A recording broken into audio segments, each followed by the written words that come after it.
140 milhões de euros. 16 meses antes de o Real Madrid anunciar Ian Diomandé, ele ainda não tinha jogado um único minuto na primeira divisão europeia. Em março de 2025, estreou na La Liga pelo Leganés. No verão seguinte, o Leipzig pagou 20 milhões de euros por ele. Em agosto de 2025, o Real Madrid confirmou um contrato de 7 temporadas. O clube não revelou o preço, mas a Reuters registrou uma operação reportada em até 125 milhões de euros, com mais de 10 a 15 milhões em bônus. De um quase desconhecido a uma negociação que pode chegar até os 140 milhões em pouco mais de um ano. Só que o dinheiro não cresce sozinho. Quando Diomandé ainda tentava encontrar um clube, ele próprio escreveu que não entendia por que tantas portas se fechavam.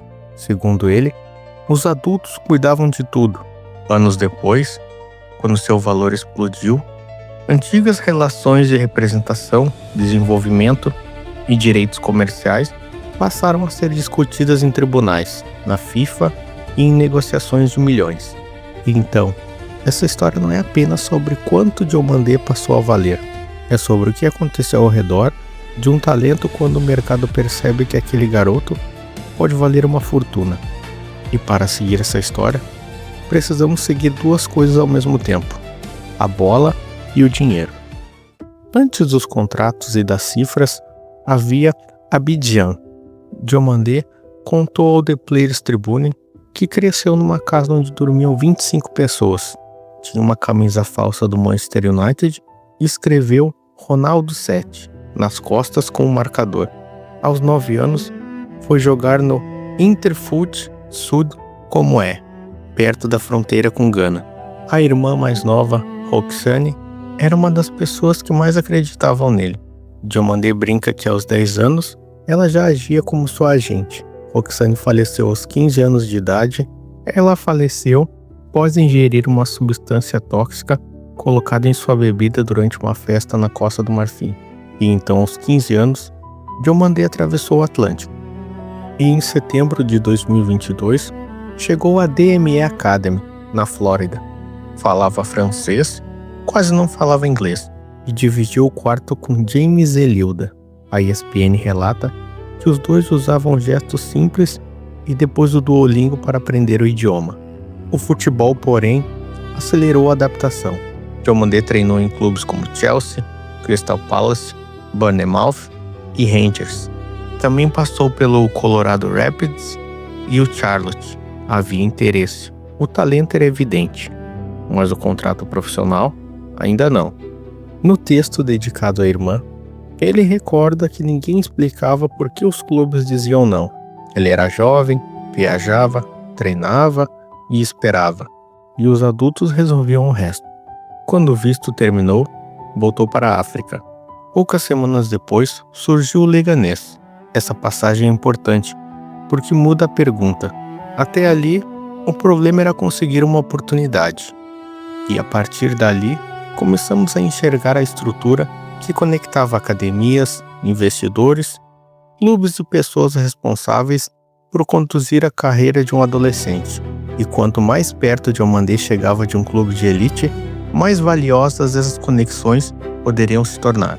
A chegada ao Leganés tinha um contexto empresarial. Todd Eason, ex-diretor de futebol da DME, contou à ESPN que o proprietário do Leganés comandava o grupo de investimento Blue Crown e que esse grupo financiava uma estrutura africana parceira na identificação de jogadores. Eason disse acreditar que o rompimento entre essas partes antecedeu a ida de Diomandé para o clube espanhol.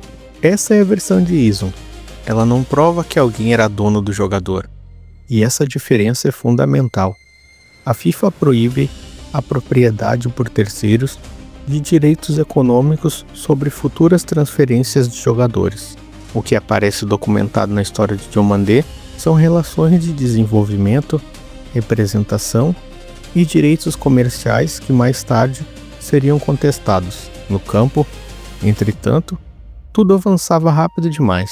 Diomandé assinou com o Leganés em novembro de 2024 e em março de 2025 Aos 18 anos estreou na La Liga, justamente contra o Real Madrid. Ele fez apenas 10 jogos em La Liga e marcou 2 vezes. Foram 542 minutos. Mesmo assim, o Leipzig decidiu pagar 20 milhões de euros para tirá-lo do Leganés. Pensa na escala. Um jogador com 10 partidas de primeira divisão já custava 20 milhões. Então veio a Alemanha. Na Bundesliga de 2025-2026, Diomandé marcou 12 gols, deu 8 assistências, tentou mais dribles que qualquer outro jogador da competição e terminou como líder em duelos vencidos. A própria Bundesliga contabilizou 145 dribles e 437 duelos ganhos. Foi eleito o Rock da temporada, que seria o estreante da temporada. E o Leipzig voltou à Champions League. Esses números importam porque tiram a história do campo da especulação. O mercado não estava reagindo apenas a um hype. Havia produção, capacidade de desequilíbrio e uma idade que ampliava a expectativa sobre o futuro. Em apenas uma temporada, a aposta deixou de parecer arriscada. Agora, havia escassez. Um atacante de 19 anos, decisivo, excepcional no 1 contra 1 e ainda com enorme margem de desenvolvimento. Clubes gigantescos começaram a olhar. E é aqui que acontece a virada central do documentário. Quando o preço de um jogador muda de 20 milhões para 100 milhões, relações que pareciam periféricas deixam de ser pequenas. Porque o desempenho explica por que todos queriam um jogador. O valor explica por que tanta gente começou a discutir como vamos dividir todo esse prêmio. E a partir daqui, existem 3 histórias acontecendo ao mesmo tempo. A primeira é simples. Os clubes queriam Diomandé. Segundo o Guardian, o Liverpool teve uma oferta de cerca de 70 milhões de libras, rejeitadas pelo Leipzig. O PSG também avançou, mas saiu da negociação depois de receber uma exigência superior a 100 milhões de libras. E depois de abandonar a corrida, o PSG chegou a criticar publicamente o que classificou como prática inflacionária e manipuladas por determinados agentes. O preço continuava subindo. E quando a própria negociação começa a gerar declarações públicas desse tipo, fica claro que a disputa já não envolve apenas a qualidade do jogador em campo. A segunda história era sobre representação. Max Gradel, responsável pela Maxidel Management, alegou que sua agência ainda possuía um acordo válido com Diomandé. Quando a Roc Nation Sports International passou a representá-lo, Gradel apresentou uma reclamação à FIFA. A entidade, segundo o Guardian, não bloqueou a transferência para o Real Madrid. E isso é importante. A existência de uma reclamação não significa que a alegação foi reconhecida como verdadeira. Era uma disputa de representação, mas havia uma terceira frente. Em julho de 2026, a Rainbow World Group iniciou um procedimento na Alta Corte de Londres e nas Ilhas Virgens Britânicas. Segundo o Guardian, a empresa buscava fazer valer acordos que diziam estarem ligados a direitos de imagem e propriedade intelectual da fase inicial da carreira de Diomandé.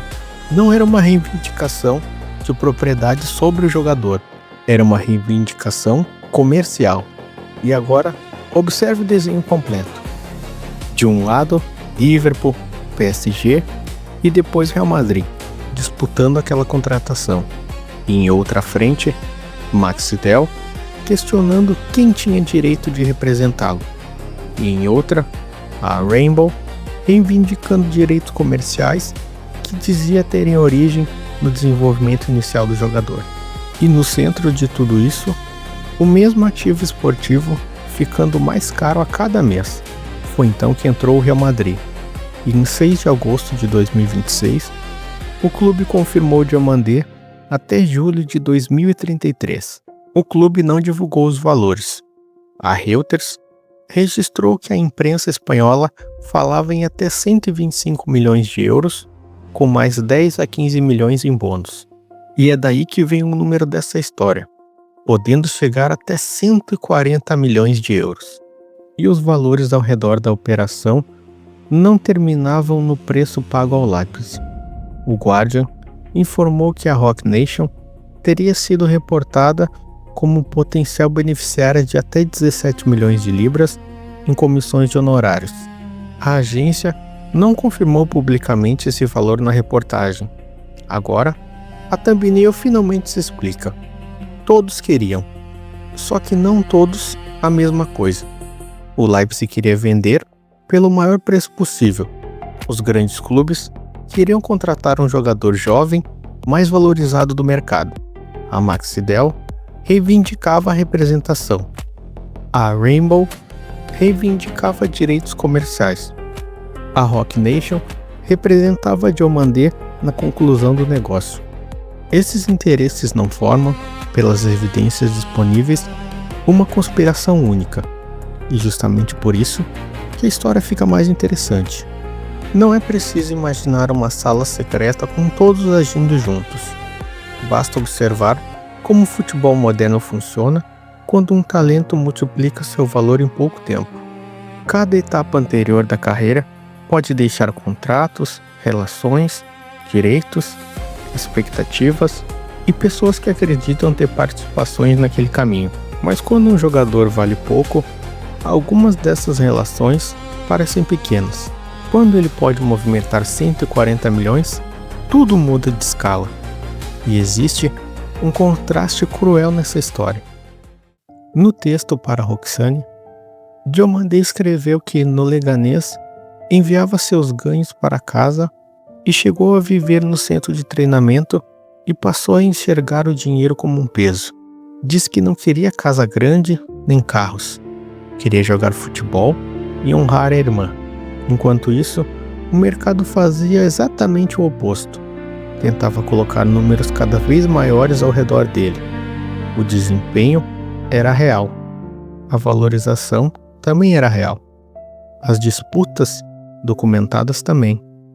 O mistério não é como alguém inventou um jogador de 140 milhões. O ponto é como um garoto tão rapidamente valioso transformou relações antigas em questões que agora poderiam valer milhões. Então, como Diomandé saiu de um quase desconhecido para uma operação que pode chegar à região dos 140 milhões de euros? Não existe um único segredo. Existe uma cadeia.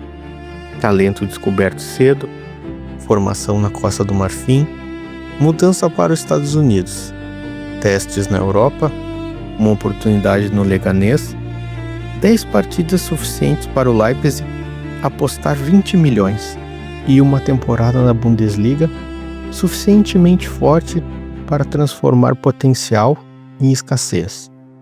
Quando o Liverpool, PSG e Real Madrid entraram na disputa, o mercado já não estava precificando apenas o jogador que Diomandé era, estava precificando o jogador que ele poderia se tornar, mas junto com o valor esportivo, cresceram as consequências econômicas de tudo que havia sido construído antes: representação, direitos comerciais, comissões, acordos, reivindicações, e é isso que a foto da apresentação não mostra. Quando Diomandé veste a camisa do Real Madrid, vemos o resultado final. Não vemos todas as relações que existiram antes de o mundo saber o seu nome. Talvez essa seja a parte mais reveladora da história. No futebol moderno, uma promessa não precisa virar estrela para começar a valer dinheiro. E quando ela finalmente vira estrela, o negócio já começou há muito tempo. E se esse tipo de história te prende até o final, inscreva-se no canal. Assim você ajuda nosso canal a crescer. Porque às vezes, para entender quem está em campo, é preciso seguir o dinheiro. Um abraço e até o próximo vídeo.